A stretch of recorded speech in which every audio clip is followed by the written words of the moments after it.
6178 का मैंने cell value total generate किया है। ऑलरेडी इनकम टैक्स डिपार्टमेंट को पता है कि मैंने क्रिप्टो में पैसे इन्वेस्ट कर रखे हैं और किस कॉइन को मैंने एग्जैक्ट किस प्राइस पर कितनी मात्रा में यहाँ पर सेल किया है। यानी कि मैं चाहूँ तब भी इस ट्रांजेक्शन को नहीं छुपा सकता। इवन यहाँ पर इनकम टैक्स डिपार्टमेंट को ये भी पता है कि मैंने किस किस एक्सचेंज में कितना पैसा इन्वेस्ट कर रखा है और कितना मैं वहां पर सेल वैल्यू जनरेट कर रहा हूँ। उसके आधार पर यहाँ पर मेरा टीडीएस ऑलरेडी उन कंपनियों के द्वारा या फिर आप बोल सकते हैं कि उन एक्सचेंज के द्वारा जमा कर दिया गया है पहले से। लेकिन यहाँ पर काफी सारे यूजर्स अपने ट्रांजेक्शन को इनकम टैक्स डिपार्टमेंट को दिखने के बाद में भी अपना आईटीआर फाइल रिटर्न नहीं कर रहे हैं, जो कि ये दर्शाता है कि वो आने वाले समय में काफी बड़ी मुसीबत में पड़ सकते हैं। एज ए इन्वेस्टर या ट्रेडर आप हो या फिर मैं हूँ, हम कभी भी नहीं चाहते कि इनकम टैक्स डिपार्टमेंट का हमें नोटिस मिले एंड हमें पुलिस अरेस्ट करे, बहुत सारे सवाल जवाब करे। लेकिन आपके साथ या मेरे साथ कभी भी ऐसा हो सकता है, क्योंकि आप किसी भी एक्सचेंज पर ट्रेड कर रहे हैं। लेकिन फिलहाल हम इस वीडियो में बात कर रहे हैं एक डेडिकेटेड एक्सचेंज के बारे में, जो कि है बाइनेंस एक्सचेंज। एंड यहाँ पर आप ट्रेड कर रहे हैं, फॉर एग्जाम्पल कि आप यहाँ पर स्पॉट ट्रेडिंग कर रहे हैं, मार्जिन ट्रेडिंग कर रहे हैं, या P2P copy trading, bot trading या फिर फ्यूचर्स ट्रेडिंग कर रहे हैं। सो बाइनेंस एक्सचेंज पर आप किसी भी फीचर का यूज करके यहाँ पर ट्रेडिंग कर रहे हैं या कुछ भी एक्टिविटी कर रहे हैं, सो वो एक्टिविटी को यहाँ पर already Binance exchange FI India को सबमिट करता है। एंड कुछ भी अगर एक्टिविटी गलत होती है तो इनकम टैक्स डिपार्टमेंट यहाँ पर जो भी यूजर है उसके ऊपर यहाँ पर चार्जेस लगा सकता है या फिर नोटिस भेज सकता है एंड उनसे पूछ सकता है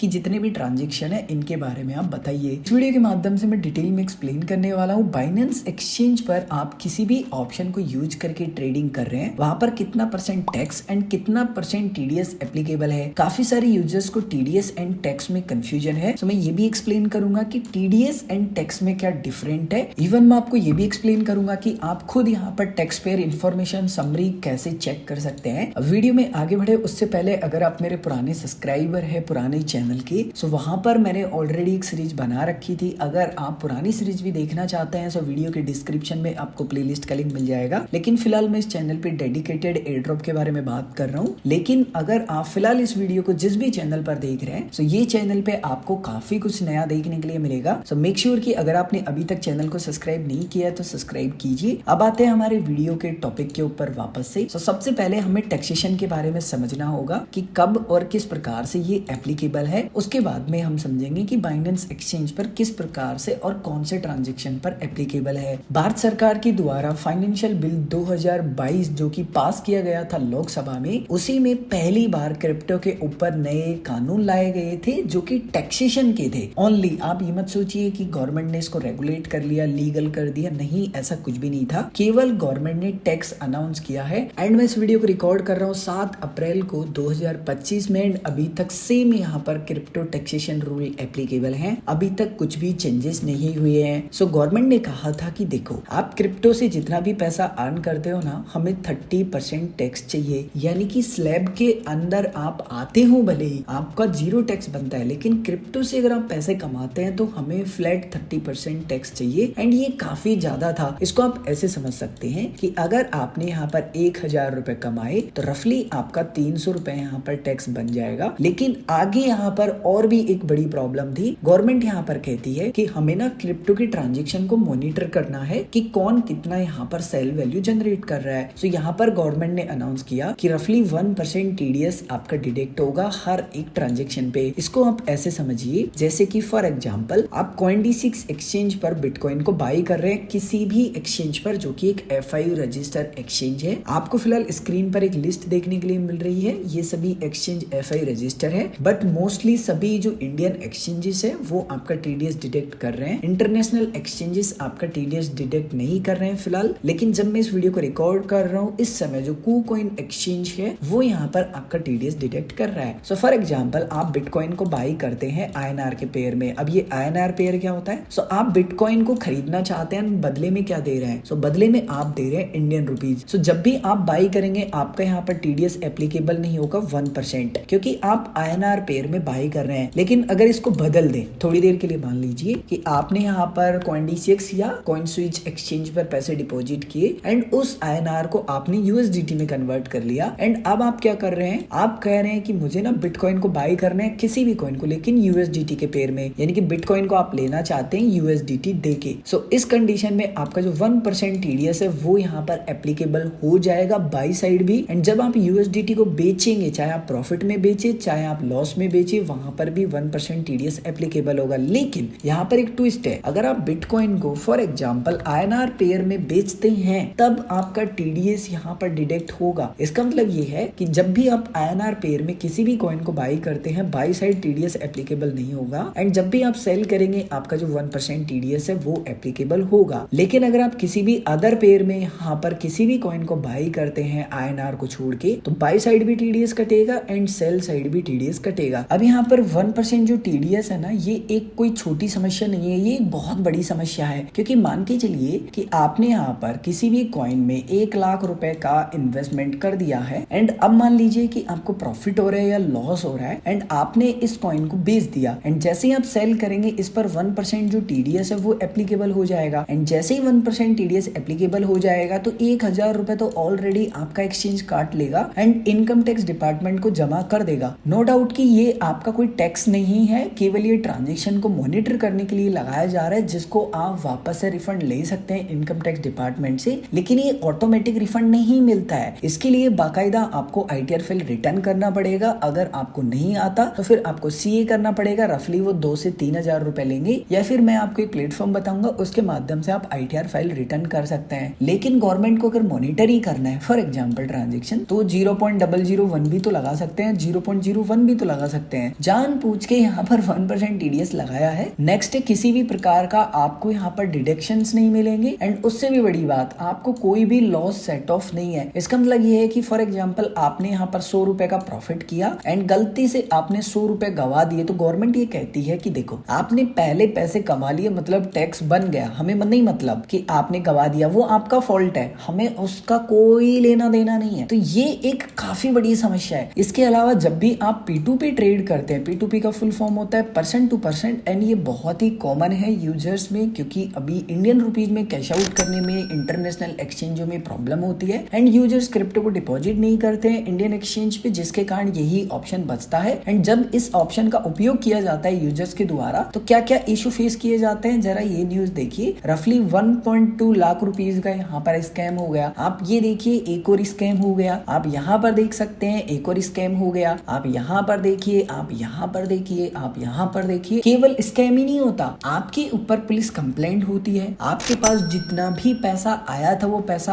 आपका फ्रीज हो जाता है, पुलिस के आपको चक्कर काटने पड़ते हैं एंड आप सोच नहीं सकते हैं कि आपको कितना यहाँ पर इरिटेशन होता है, क्योंकि आपका क्रिप्टो भी गया एंड जो पैसा मिला था वो भी ब्लॉक कर दिया गया है साइबर टीम की तरफ से एंड आपका उससे कोई लेना देना ही नहीं था, लेकिन आप तो बुरी तरीके से फंस गए। इवन यहाँ पर जो TDS था वो आपको डिडक्ट करना था 1%, लेकिन आप यहाँ पर जो TDS है वो डिडक्ट किए ही नहीं, जिसके कारण आपको इन फ्यूचर अगर गलती से इनकम टैक्स डिपार्टमेंट ट्रैक कर लेता है तो आपको 100% इश्यूज होने वाले हैं। एंड यहाँ पर ये रिस्पॉन्सिबिलिटी किसकी होती है? सो ये बायर की रिस्पॉन्सिबिलिटी होती है कि वो सेलर का 1% TDS डिडक्ट करे। एंड यहाँ पर जो TDS डिडक्ट है वो बाइनेंस एक्सचेंज पर नहीं हो रहा है फिलहाल, जब मैं वीडियो रिकॉर्ड कर रहा हूँ KuCoin एक्सचेंज पर हो रहा है फिलहाल। एंड P2P को तो मैं किसी भी प्रकार से सेफ नहीं समझता हूँ। अगर आप मान लीजिए 100 ट्रांजेक्शन कर रहे हैं तो मैं मान के चलता हूँ कि 70% जो ट्रांजेक्शन है वो स्कैम ही है, 30% ट्रांजेक्शन आप मान सकते हैं कि वो फिर भी ठीक है। इवन यहाँ पर काफी सारे यूजर्स के पास आपको ब्लू टिक मिलेगा या आप बोल सकते हैं कि वेरीफाइड टिक मिलेगा, वो भी यहाँ पर स्कैम कर देते हैं। तो आप अपने कितने ही फिल्टर्स लगा लीजिए, आप 100% नहीं कह सकते कि 100% सेफ है। अब बात करते हैं बाइनेंस एक्सचेंज पर कौन कौन से सेगमेंट में किस प्रकार से टैक्स एप्लीकेबल होता है एंड TDS एंड टैक्स में क्या डिफरेंट है। सो बेसिकली जो टैक्स होता है ना वो आपको प्रॉफिट पे करना पड़ता है एंड जो TDS है वो गवर्नमेंट ट्रैकिंग के लिए यहाँ पर डिडक्ट करती है, जो कि आपको रिफंड मिल जाता है। सो वो किसी भी प्रकार का टैक्स नहीं है, इस बात का आपको ध्यान रखना है। अब फॉर एग्जाम्पल जैसे कि मैंने कहा कि अगर आप स्पॉट ट्रेडिंग करते हैं, जो कि मैंने आपको यहाँ पर एक्सप्लेन किया था। सो अगर आप बाइनेंस एक्सचेंज पर ट्रेड करते हैं किसी भी कॉइन में, आप मान लीजिए USDT या USDC या किसी भी अदर यहाँ पर पेयर में ट्रेड करते हैं, अब आप जितने भी ट्रांजेक्शन कर रहे हैं ना स्पॉट में, यहाँ पर TDS एप्लीकेबल तो है लेकिन यहाँ पर बाइनेंस एक्सचेंज डिडक्ट नहीं कर रहा है, तो ये बोल सकते हैं कि रिस्पॉन्सिबिलिटी एज ए यूजर आपकी हो जाती है। तो मेक श्योर कि अगर आप स्पॉट ट्रेड करते हैं तो इंडियन एक्सचेंजों को यूज कीजिए आप, जिसमें CoinSwitch प्रो या CoinDCX को यूज कर सकते हैं, काफी अच्छी अच्छे एक्सचेंजेस है, पर्सनली मैं भी यूज करता हूँ। एंड अगर आप यहाँ पर फ्यूचर्स ट्रेडिंग करते हैं तो यहाँ पर फिर आप बाइनेंस एक्सचेंज को यूज कर सकते हैं। बाइनेंस एक्सचेंज के अलावा किसी भी एक्सचेंज को यूज कर सकते हैं, कोई दिक्कत नहीं है, क्योंकि जो फ्यूचर्स ट्रेडिंग होती है ना वहां पर आपका 1% जो TDS होता है ना वो डिडक्ट नहीं होता है। केवल यहाँ पर आप जितना भी प्रॉफिट कर रहे हैं उस पर 30% आपको टैक्स देना है, दैट्स इट।